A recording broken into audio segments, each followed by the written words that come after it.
the varied career that you have had, like, and I mean, you know, we all know, of course, Soaring from Birds of a Feather, but, you know, you've worked with famed theatre director Peter Hall. You know, you've done Shakespeare, you've done so much. And Mel Brooks. I had 3 months with Mel Brooks. Mel Brooks, Young Frankenstein. And he sent me the most divine video when I left. I love you, Lesley. I don't want to marry you, but I love you. I mean, it was amazing. And then, of course, I walked to Rome and met the Pope. I had half an hour with You're the Pope. throwing in Mel Brooks and the Pope. Sorry, now. I know. No, but if you said to me, what are the 3 great moments in your career? I mean, Strictly would sort of be just outside that. It would be Birds of a Feather for 33 years, which is still on. Working with Mel Brooks for 3 months and doing Young Frankenstein. What was that like initially then? It was...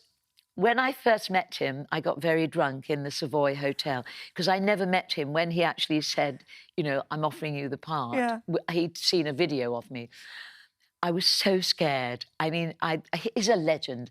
I got very drunk, and Ross Noble, who'd arrived, didn't have proper clothes to wear, so he stopped and bought a suit. Ross Noble, the comedian who played Igor, left the thing on, the tab on and everything. He was sitting in a suit he'd never worn before. I was sitting having had 3 champagne cocktails. In the end, Mel came in. He said, what do you want to drink? And I said, I'll have some champagne, please. He said, you're killing me, you're killing me. So I said, it's all right, Mel, I'll pay. He said, no, the one thing I got is money. And then, so I had another champagne cocktail. And then I ended up showing him a picture of me in my underwear backstage at Strictly. Now, why? I had too much to drink, and I don't know whether I wanted to impress him, seduce him. Well, not a clue. The right way. So, but then when we got to rehearsing it, we had 2 weeks with Susan Stroman, who again is a Broadway legend. Yeah. She was directing it. He came in for a run through, and we sat and we read it.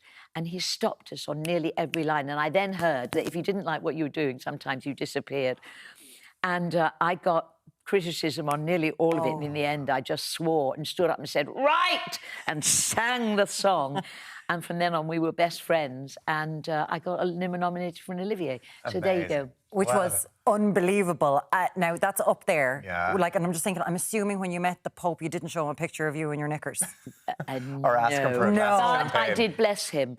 I mean, I'm afraid when I first met him, we had to introduce ourselves. Oh, there I am. And I said, hello, I'm Lesley Joseph, I'm 72, and I've just walked 100 kilometres on the Via Francigena, and I feel incredibly rejuvenated, both emotionally, spiritually and physically. All I was supposed to say was, hello, Lesley Joseph. That's all I was supposed to say. So I did this, and he burst out laughing. And he said, you don't look 72. And I said, I know, I don't, do I? Anyway, we then had half an hour chat.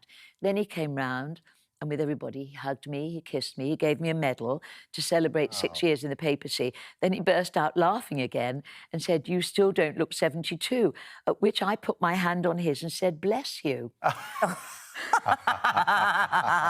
Okay, he doesn't get that happening too often, I don't think. Really? I mean, everybody just went, Lesley, It's the same. Francis, do you want to go part-time? I can do half the blessing for you. It'll be fine.